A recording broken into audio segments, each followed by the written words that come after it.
voy a hablarles de algunas cosas, desde un poco de las cosas que yo sé. Yo no soy un consumado litigante, tampoco soy un procesalista penal, pero mi experticia tiene que ver más con lo que tiene que ver con políticas de justicia, ¿sí? Es decir, las grandes políticas que deben regir el sistema judicial. Y desde esa medida quiero proponer una ponencia que se denomina la política de la oralidad procesal. Quiero explicarles a ustedes tres grandes ideas. La primera, comentarles cómo fue el proceso de escriturización del proceso en Ecuador, en América Latina. ¿Por qué se hizo el proceso escritural? Quiero explicar en la primera parte. Lo segundo, quiero comentarles cuál fue la propuesta política de la Constitución del 98 y del 2008 respecto a la oralidad. Y lo tercero, cuáles me parecen a mí que deben ser las directrices políticas para que se implemente de manera adecuada la oralidad en el Ecuador. Nosotros venimos hablando en Ecuador desde el 98 del tema de la oralidad, y sin embargo todavía tenemos algunos problemas. Entonces yo quisiera hablar alrededor de algunas directrices que tienen que ver justamente con la política de oralidad procesal en Ecuador. ¿Por qué es beneficiosa? ¿Por qué tendría que apuntar hacia un debido proceso oral? Entonces eso será, digamos, parte de las conclusiones de esta ponencia muy breve que quiero comentar con ustedes. Bueno, lo primero.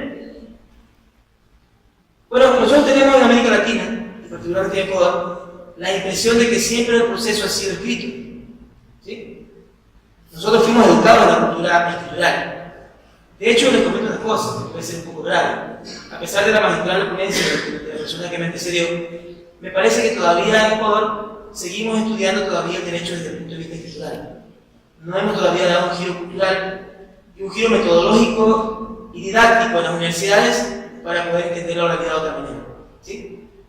A lo sumo, las clases que se dan en la universidad tienen que ver con eso que llaman oratoria forense.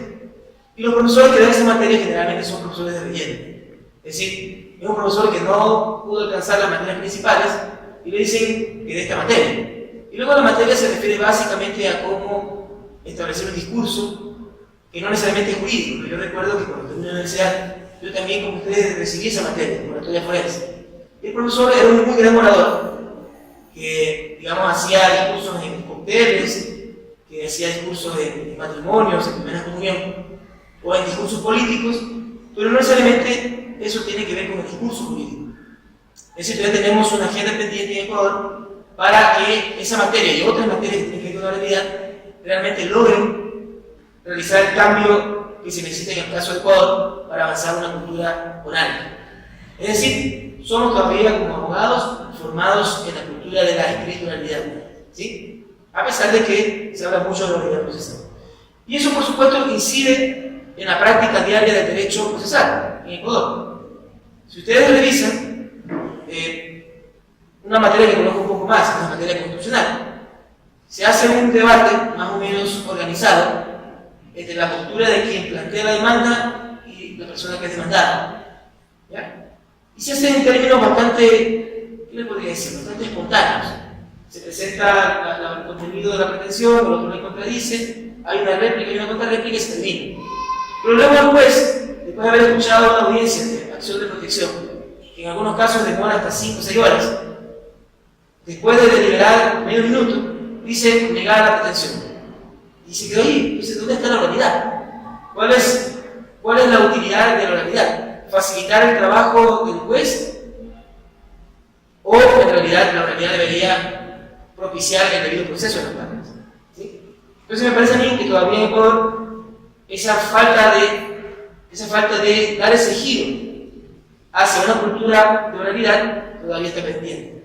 Y eso tiene que ver con la formación de los abogados, tiene que ver con los protocolos que no existen todavía en el Poder Judicial para la oralidad, y tiene que ver también con la irracionalidad de las normas. Ustedes ven el Código Orgánico Integral Penal y el COGEP, que son también los dos grandes puntales hoy día de la oralidad procesal, son altamente confusos. En el caso del COGEP está totalmente desarrollado, casi le falta decir al COGEP de qué color tiene que vestir la persona que está allí defendiendo una causa. Está demasiado desarrollado en algunas partes y en realidad creo que lo que falta en realidad es establecer protocolos particulares para que se pueda implementar mecanismos de oralidad que garanticen el debido proceso. A mí me da la impresión que la oralidad del país se ha convertido más o menos en lo que en algunas universidades, en el caso como docente, que doy clases en algunas partes, se ha convertido en los sistemas informáticos. Entonces hoy día todo se hace por el aula virtual, todo se hace a través de la página web. Si ustedes como ciudadanos quieren hacer un trámite, hoy día todo se hace por la página web en algunos casos, lo cual está bien. Pero mi impresión, cuando nos enfrentamos a esos sistemas informáticos, es de que en realidad no están hechos para garantizar el acceso de los ciudadanos al Estado. Están hechos para garantizar la facilidad del administrador. Entonces uno tiene que subir toda la información, ordenarla, ficharla, clasificarla. Básicamente lo que hace el administrador público es hacer un clic para que eso se dé una cuenta. Entonces lo que estamos haciendo en el fondo es facilitar al burócrata su trabajo, y eso está perjudicando ampliamente al acceso de las personas a través de esos mecanismos informáticos al Estado. Me parece que pasa lo mismo con la oralidad procesal. La oralidad procesal en Ecuador se ha convertido en un mecanismo para decir rápido, no necesariamente para decir bien. ¿Sí? Eso lo he podido comprobar, por ejemplo, en las garantías constitucionales, pero también en algunos juicios penales, a los que he tenido la oportunidad de participar o intervenir o observar cuando en su momento trabajé en la Defensoría Pública.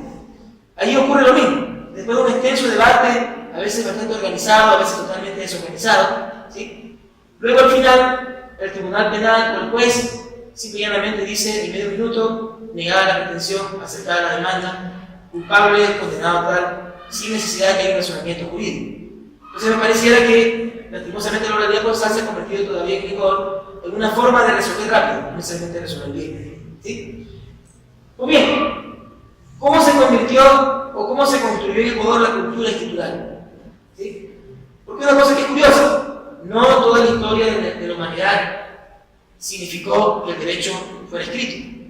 De hecho, si ustedes se fijan, si analizan la historia del derecho, en realidad la etapa en la que el derecho se convirtió en escritural es en realidad muy mínimo. En realidad más del 90% del tiempo de la historia el derecho fue oral. ¿Por qué fue oral? Porque tiene mucho más que ver con el sentido común. La oralidad tiene mucho que ver con el sentido común. Lo escritural, en cambio, reviste de formalidades y más bien posiciona a los abogados que tenemos ciertas experticias o ciertos conocimientos sobre el derecho a ser quienes manejemos las relaciones jurídicas. Pero la oralidad tiene un sentido común. Y por eso ustedes van a darse cuenta que más del 90% del tiempo en el desarrollo de la historia del derecho, el derecho siempre fue oral, no fue escrito. ¿Sí? ¿Cuándo y por qué se transformó en escrito? Es un poco lo que quiero comentar con ustedes. En el caso de América Latina, nosotros vamos a encontrar tres grandes fuentes del derecho escritural y básicamente del derecho en América Latina. Por un lado, el derecho castellano, ¿sí?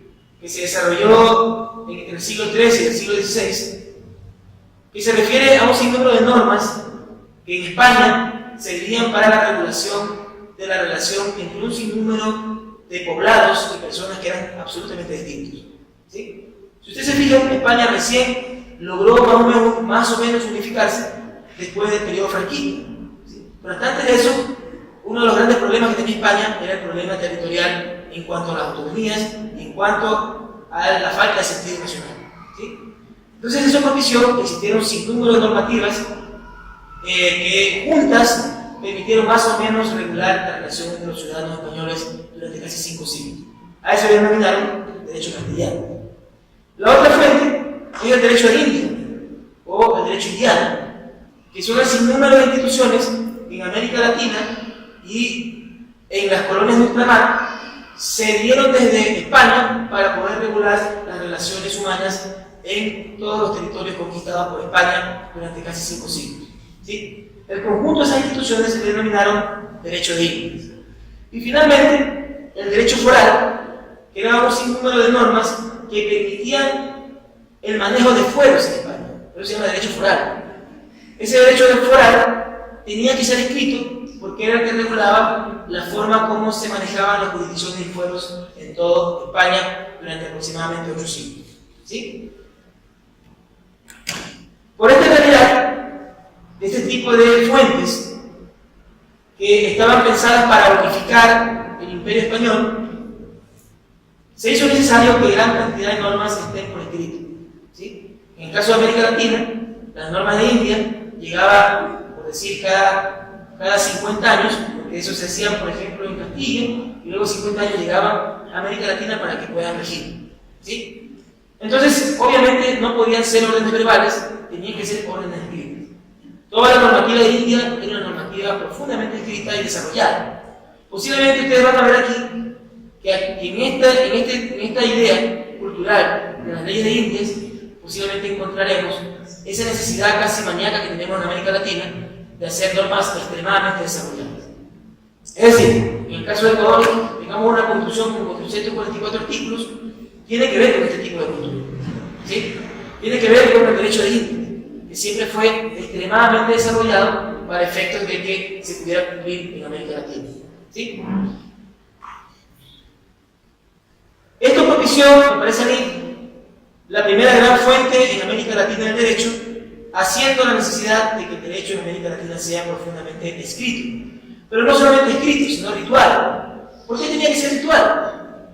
Porque solamente revestido de cierta ritualidad simbólica, el derecho de ultramar, que llegaba después de muchos años, podía ser cumplido en el caso de América Latina, ¿sí? Tenía que ser escrito y tenía que estar revestido de cierta ritualidad. ¿Eso qué quiere decir? En el caso de América Latina, cuando, por ejemplo, alguien quería salirse de esa norma, el escribano, que era la función que más o menos cumplía hoy día un juez, los oidores o cualquiera de las autoridades de Indias en América Latina, pues simple y llanamente le decían al ciudadano, por favor, lo que no está en la norma no existe. Solamente lo que está escrito es lo que se puede practicar, ¿sí? ¿No les parece eso conocido? Hoy día sucede todo eso en los tribunales, ¿no? Ustedes a veces presentan un escrito y ponen mal el nombre de la autoridad, le devuelven el escrito. Si ustedes ponen nominan mal a la autoridad, le mandan a corregir el escrito. Cuando en el fondo eso no tiene nada que ver, ¿sí? Bueno, es un poco el rezago de esta cultura escritural que tiene origen en el derecho castellano, en el derecho de Indias y en el derecho foral, ¿sí? La segunda gran fuente en América Latina tiene que ver con el derecho moderno procesal. ¿De dónde viene el derecho moderno procesal, el que nosotros tenemos hoy día y que hemos estudiado en la universidad? ¿De dónde se imagina? Bueno, de manera inmediata, nosotros tuvimos dos grandes fuentes de derecho procesal en América Latina. Por un lado, Chile, hasta el siglo XIX, y durante todo el siglo XX, Uruguay. Es decir, todo el procesalismo uruguayo, de gente como Couture, como Chovenda, bueno, con un sinnúmero de autores altamente conocidos y estudiados por nosotros, son de origen uruguayo. Todo el siglo XX, nosotros tuvimos una fuente procesal uruguaya. De hecho, el COGEP fue copiado de un modelo, del modelo no penal procesal uruguayo. Pero ¿saben cuál es el problema? Que ese modelo que nosotros tomamos en cuenta para poder hacer nuestro modelo del COGEP, en realidad es un modelo que están transformando hoy día. Están reformando. Están discutiendo eso durante 50 años para reformarlo. Nosotros tomamos un modelo que está con problemas arcaicos y por tal razón creo yo que el COGEP no necesariamente es un código que está adaptado para la realidad del siglo XXI. ¿Sí? Pero antes de esa época, la otra gran fuente del derecho moderno procesal en América Latina era Chile, ¿no?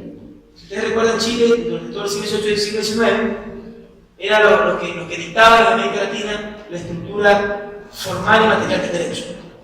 Inclusive un poquito entrado al siglo XX, ¿no? Recuerden autores como Arturo Alessandri, Somarriba, ¿se acuerdan ese famoso libro con el que estudiamos derecho procesal? De Bonanovi, Somarriba y Alessandri. Era el famoso manual de derecho procesal con el que pues, posiblemente todos estudiamos en este país derecho procesal orgánico, ¿sí? Pero bien, ¿cuál era la característica principal de este derecho moderno procesal que llegó a América Latina? Tenía dos características y dos usos políticos por los cuales se crearon estas formas modernas del derecho procesal. Primero, el proceso de formalización del derecho en Italia. Y segundo, el proceso de formalización del derecho en Alemania. Tanto en Alemania como en Italia, se buscaba durante el siglo XVIII y el siglo XIX salir de los modelos inquisitivos de justicia. Esta palabra inquisitivo recuerda mucho a este modelo que tratamos de superar en Ecuador en el derecho procesal penal. El modelo inquisitivo por el modelo acusatorio, ¿sí? Pues bien, todos los esfuerzos de los procesalistas alemanes e italianos del siglo XVIII y siglo XIX fueron para superar el derecho inquisitivo. ¿En qué consistía el derecho inquisitivo? En un derecho informal manejado por la Iglesia Católica y por la Santa Inquisición, donde se resolvían los problemas jurídicos de la gente. ¿Sí? Y ustedes recordarán, en la penal teníamos los famosos juicios de Dios, o también denominados ordalías. ¿En qué consistían las ordalías? Una persona que, por ejemplo, una chica que sabía leer, ¿ya? Y como las mujeres no estaban autorizadas a leer, porque eso era una actividad exclusiva de los hombres, hasta muy entrado el siglo XX, ¿sí? Entonces esa mujer posiblemente era bruja. Se la llevaba al banco comunal de la Santa Inquisición, le hacía un interrogatorio, y como tenía ideas extrañas y costumbres extrañas, como saber leer y escribir, ¿sí? Como pensar por sí mismo, entonces la acusaban de bruja, ¿sí? Y le hacían un juicio de Dios, la ponían en un peñasco y la empujaban de allí, y la idea era que si la persona era bruja, pues se salvaba, y si la persona no era bruja, se moría. Por tal razón lo que hacía la comunidad es pedirle perdón a esa persona por haber cometido un error, porque la persona murió. Entonces Dios hacía justicia a través del sistema de la Santa Inquisición, que hay gente como el famoso Savonarola, Girolamo Savonarola, que era el inquisidor italiano, o Fray Luis de Torquemada, que era el inquisidor español. ¿Sí? Entonces todos los esfuerzos de esos dos siglos del procesalismo fue tratar de superar el derecho inquisitivo, que, oh sorpresa, era un proceso oral. La oralidad se hacía de esa manera. Entonces una persona que era sacerdote de ese lugar decía: esa mujer es bruja porque tiene el pelo rubio, y aquí todos tienen unas mujeres de pelo azul, negro. Entonces, como eso ocurría, entonces el proceso era oral, y todos los esfuerzos de esos dos siglos fue hacer un proceso escrito que diera seguridad jurídica y debido proceso. ¿Ya? ¿Cómo llegó eso a América Latina? A través de España. En España se tomaron esas instituciones con el mismo fin de lograr dar mayor seguridad jurídica en esta idea del derecho moderno formal. Y a través de España llegó a América Latina una segunda oleada de derecho titular que se enlazó con el derecho titular castellano que ya teníamos y lo habíamos mencionado hace un rato. ¿Ya? ¿Qué ocurrió con esa mixtura entre derecho moderno procesal de origen alemán e italiano? Y como les digo, inicialmente llegó por España y luego nos llegó también por Uruguay en el tema de derecho procesal en América Latina. Sucedió que el derecho moderno empató perfectamente en las formas escriturales del derecho castellano. ¿Sí? Y lo que hizo el derecho formal de tipo europeo que llegó a América Latina, lo que hizo fue revestir de mayor ritualidad y de mayor valor simbólico, casi divino, al ordenamiento jurídico ecuatoriano. ¿Sí? Entonces, cuando ustedes de alguna manera, en el caso de Ecuador, quieren ir más allá de la norma y después les dicen no, porque la norma no dice nada, o un funcionario público dice no, porque no está en la norma, en realidad es porque el derecho europeo empató perfectamente como formalidad en las formas tradicionales de América Latina del derecho titular. Hay una obra maravillosa que yo recomendaría su lectura. ¿Sí? Se llama Teoría impura del derecho. Ustedes ven una especie de crítica a la famosa obra de Percy, tan conocida y tan poco leída en Ecuador, que se llama Teoría pura del derecho. Una obra que hemos escuchado, pero no necesariamente hemos leído. En la universidad se lee muy poco. Inclusive se lee muy poco, inclusive en la maestría. Pero en todo caso, en esta obra lo que se critica es el uso de la formalidad en América Latina. Este autor, que se llama Diego López Medina, que es uno de los grandes pensadores colombianos de la actualidad, dice él que el formalismo jurídico europeo no sirvió en Ecuador ni en América Latina para poder garantizar el debido proceso y la seguridad jurídica. Sirvió para potenciar las relaciones de poder, para acumular riqueza en pocas manos y permitir que el derecho sea un instrumento de explotación. ¿Sí? Es decir, no es la teoría pura del derecho, sino que el derecho es una teoría impura, una teoría contaminada para generar dominación contra los que son distintos, contra los pueblos indígenas, contra los afros, contra las personas que están en indefensión y inviolabilidad, contra las mujeres y todo actor que piense y actúe distinto en América Latina. ¿Sí? ¿Eso qué quiere decir? Que más allá de la forma jurídica, Para el proceso, esa forma jurídica se ha convertido en un instrumento de dominación desde el derecho, afectando los derechos de la gente y permitiendo la explotación de los poderosos respecto de los débiles y excluidos. ¿Sí? Pues bien, este es el origen de la escrituralidad en el Ecuador, la cultura escrita, la cultura de lo escrito, ¿sí? Tan fuertemente arraigada, que no solamente tiene que ver con el debido proceso, sino que tiene que ver con el proceso de dominación. Porque las formas se relajan cuando los poderosos son los que plantean las acciones. Si son los trabajadores, hay una formalidad estricta. Si son las mujeres que quieren garantizar sus derechos, la formalidad es muy estricta. ¿Sí? Pero cuando son los empresarios, cuando son las personas que manejan el poder, las formas se comienzan a relajar en este país. Y el derecho se vuelve un poquito menos formal. ¿Sí? La segunda idea que quiero explicar con ustedes es, frente a eso, cuál fue la propuesta como política de oralidad desde el punto de vista constitucional y desde el punto de vista político en Ecuador y en América Latina. Durante los años 90 se inicia un movimiento antiformalista. Miren, cuando yo comencé a estudiar Derecho, en el 97, todo el mundo era kelseniano. Todos mis profesores decían que Kelsen es por poco el tico-tico del derecho. Todo el mundo quería con él. Entonces, Kelsen era lo máximo y todo el mundo era formalista. Todo el mundo era kelseniano. ¿Sí? Sin embargo, a finales de la década de los 90 e inicios de esta década, de este siglo, de este milenio, se inicia un movimiento antiformalista. ¿Quiénes lo inician? Por un lado, los naturalistas en América Latina, ¿sí? Que comienzan a decir que hay que guiar también hacia la consecución de valores axiológicos en la sociedad, no solamente con la norma, y también otros sectores sociales empujan una lucha contra el formalismo porque se dan cuenta que el formalismo les permite ser explotados. ¿Sí? Y hay un movimiento en América Latina, antiformalismo. Y tal vez la cúspide de ese movimiento antiformalista, aunque me parece a mí que es un movimiento deformado y no necesariamente eficiente, es eso que denominamos en Ecuador neobolsonarismo. Eso fue una visión o una corriente antiformalista, pero no la única, una de las corrientes antiformalistas. También, por ejemplo, la lucha contra la colonialidad, las escuelas constitucionalistas críticas en América Latina, el neoconsumismo latinoamericano, por ejemplo, el constitucionalismo progresista, la crítica marxista, la crítica de género en América Latina, fueron también críticas contra el formalismo, porque se dieron cuenta que el formalismo las excluía. ¿Sí? Entonces, en el caso de Ecuador, en el 98, se dio una reforma no necesariamente propiciada por este movimiento antiformalista, sino por un movimiento un poco más conservador que tenía que ver con la gobernabilidad.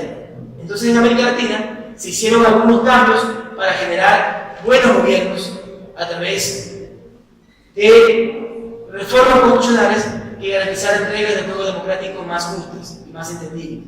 ¿Ya?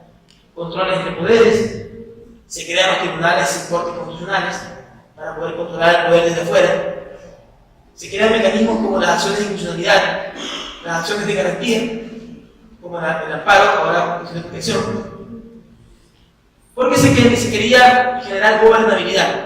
¿Sí? También se intentó hacer una reforma judicial, que había iniciado ya en el 92 y se fue haciendo mucho más estructural a medida que pasaba el tiempo hasta el 98. ¿Sí? Y aquí, una de las cosas que se intentó cambiar es el sistema de justicia, profesionalizándolo, intentando institucionalizarlo, ¿sí? Y una de las reglas para institucionalizarlo se pensó en ese momento que era la oralidad procesal. Por eso en el 98, una de las disposiciones transitorias de la Constitución decía que el Estado ecuatoriano, en un plazo determinado, se encargaría de implementar un modelo o un sistema oral, con el fin de tutelar y proteger los derechos. ¿Sí? No obstante, a pesar de que la reforma judicial iniciada en el 92 y culminada en el 98 con esta Constitución tuvo algunos éxitos, me parece a mí que fue insuficiente, porque no logró crear una carrera judicial, no logró crear una institucionalidad judicial fuerte, ¿sí? No logró crear un sistema de independencia judicial y no logró crear un sistema procesal adecuado para que funcione la oralidad.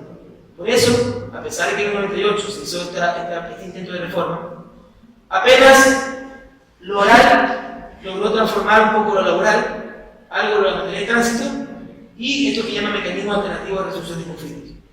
Ese fue el reducto donde más o menos funcionó la oralidad entre el 98 y el 2008. ¿Sí? Parece que allí algo se intentó, algo cuajó, pero no transmutó a lo penal, que es muy importante, y mucho menos a todas las materias no penales. La oralidad no logró transmutar ese sector. ¿Sí? No obstante, esa reforma judicial y esa reforma constitucional logró más o menos institucionalizar el Poder Judicial, que hasta antes de esa reforma podríamos ustedes imaginarla con esa alegoría particular de la amanuense que tiene esa enorme máquina Remington Steele. ¿Se acuerdan de esas máquinas? ¿Sí? Y la amanuense escribiendo con los dedos. Y el amanuense en un lugar retirado, donde además inclusive podía emitir órdenes de prisión. ¿Se acuerdan de eso? Los intendentes y comisarios podían emitir órdenes de prisión en los temas que tienen que ver con estafas, tienen que ver con estafas con giro de cheques con cuenta cerrada, por ejemplo, ¿sí? O giro de cheques sin fondos. ¿Se acuerdan de eso? Entonces, esa alegoría del funcionario que era meritorio, afortunadamente se logró cambiar por un funcionario más o menos profesionalizado. Pero respecto de la oralidad procesal, no ocurrió el mismo cambio. Siguió siendo un procedimiento escrito hasta la reforma que vamos a comentar en los puntos. En el 2008, en cambio, la matriz política con la que se hace el cambio constitucional ya no es la gobernabilidad, sino esto que denomina democracia participativa. Y uno de los elementos de esa democracia participativa tiene que ver con el ejercicio de derechos y tiene que ver con esto que llaman el modelo garantístico. ¿Sí?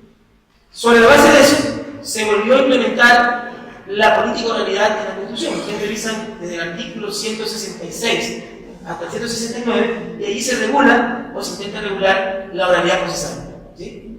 Y se dan no solamente plazos para que se implemente la política de oralidad procesal, sino además se intenta estructurar el Poder Judicial para prepararlo de tal manera que pueda garantizar la oralidad procesal.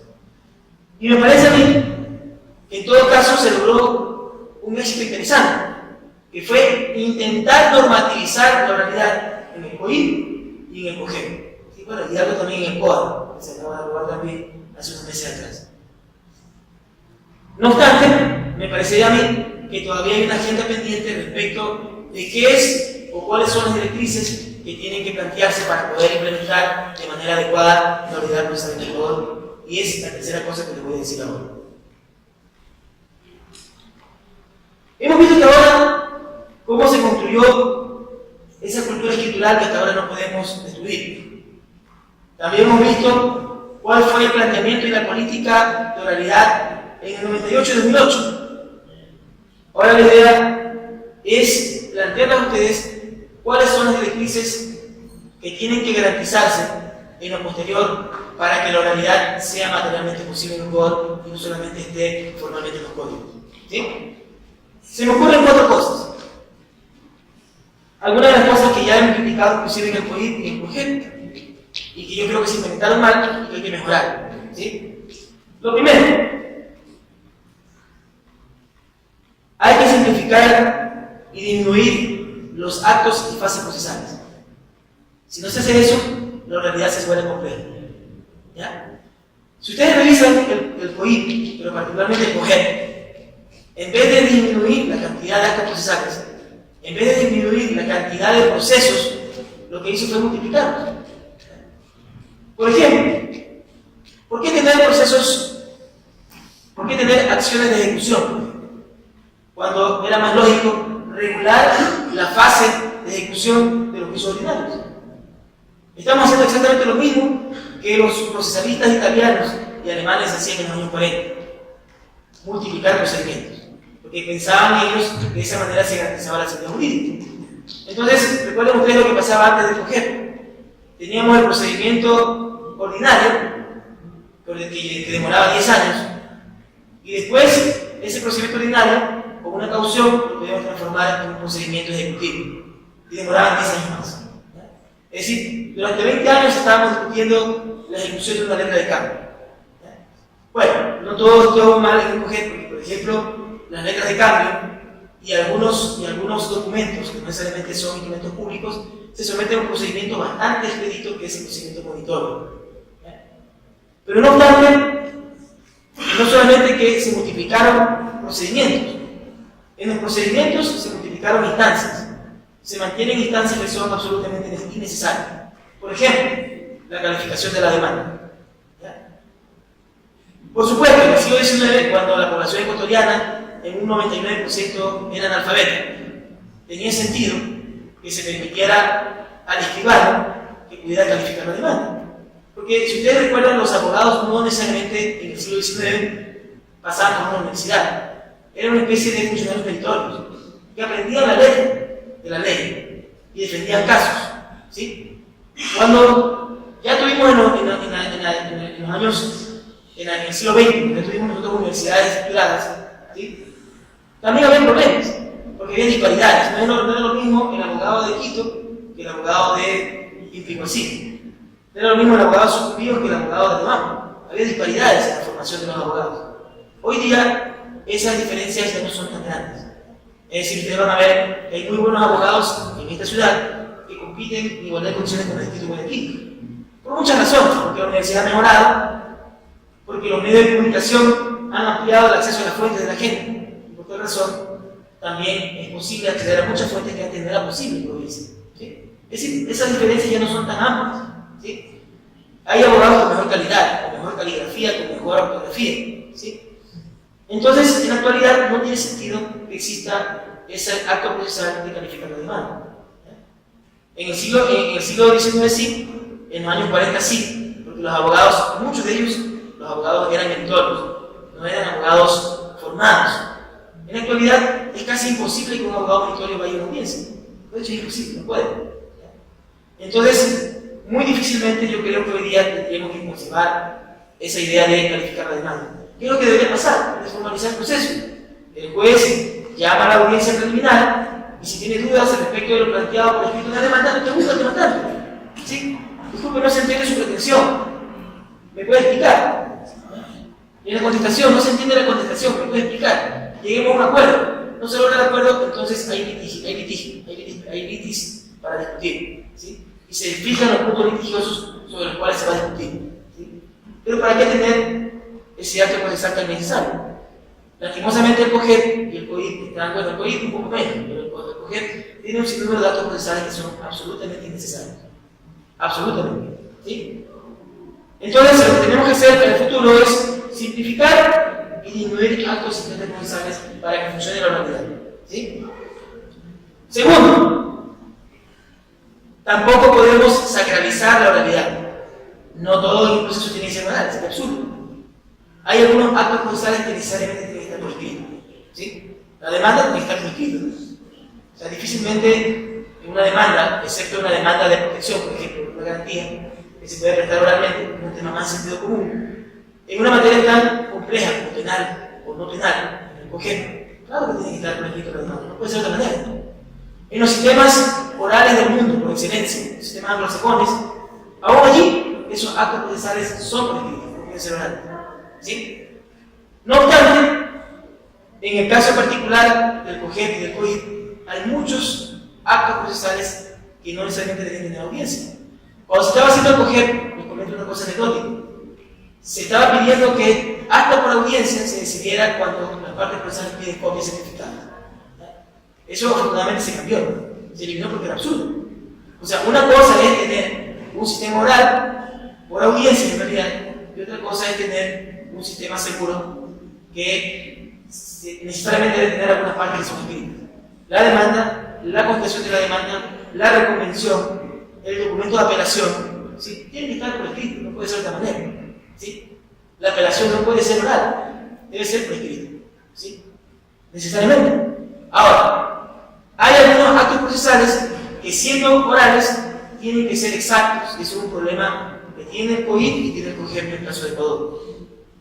Por ejemplo, cuando se decide, cuando el juez o el tribunal decide, debería haber un formato o un protocolo para que se establezca qué es lo que tiene que decir oralmente el juez, qué es lo que tiene que resolver oralmente. ¿Ya? No puede decir solamente se acepta la demanda o se desecha la demanda. tiene que haber un protocolo en el cual el juez diga los puntos litigiosos fueron 1, 2 y 3. Sobre el punto 1, opino que se acepta por tal razón. En el punto 2, se niega por tal razón. En el punto 3, se acepta por tal razón. ¿Ya? Eso no ocurre, y la muletilla que tiene nuestro juez en Ecuador es en 48 horas llegar a la sentencia por escrito. Entonces, ¿para qué el sistema oral? El sistema tiene que analizar las partes importantes del proceso y tiene que dar seguridad jurídica en esas partes importantes del proceso. ¿Sí? Tercero, hay que concentrar actos procesales. ¿Sí? Eso creo que el COGEP lo logró realizar de mejor manera que el COIP. En el COGEP, por ejemplo, están concentrados en la audiencia preliminar un sinnúmero de actos procesales que son muy importantes. ¿Sí? En el COIP también, por ejemplo, en la audiencia intermedia, allí se hace la exclusión de prueba, allí se hace el análisis de legalidad y un análisis probabilístico de la prueba. ¿Sí? Entonces es básicamente un pequeño juicio y evita ir a una audiencia de juicio. Está bien eso. ¿Sí? En el caso del COGEP también ocurrió eso. Sin embargo, hay actos procesales que podrían también concentrarse y que necesariamente deberían hacerse para garantizar una realidad procesal mucho más fuerte. ¿Sí?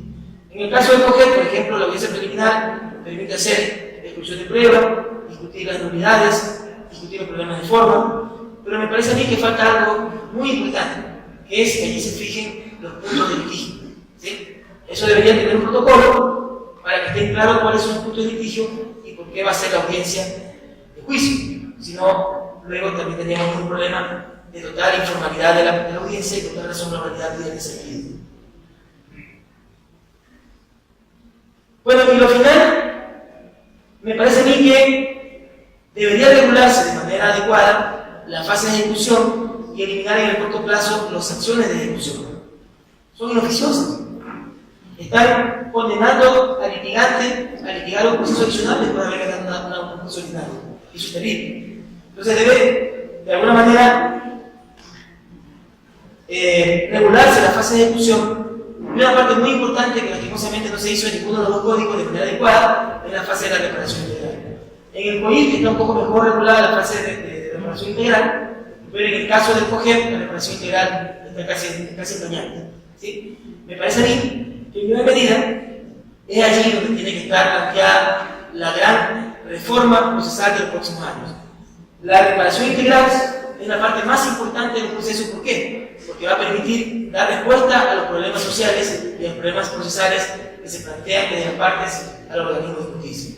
Entonces yo creo que ahí está en gran medida la reforma del futuro para tanto lo penal como lo no penal. Bueno, en definitiva, yo he querido plantear estos elementos para la discusión y el debate de lo que debe ser una política de la oralidad procesal. Yo creo que la oralidad procesal tiene sus ventajas, son mucho más que sus desventajas. Si la pensamos de un punto de vista estructural, con el establecimiento de protocolos del Poder Judicial, vamos a lograr que la oralidad no solamente garantice una justicia rápida y ágil, sino también una justicia con debido proceso y tutela judicial efectiva. Compañeros y compañeras, muchas gracias. Espero su pregunta.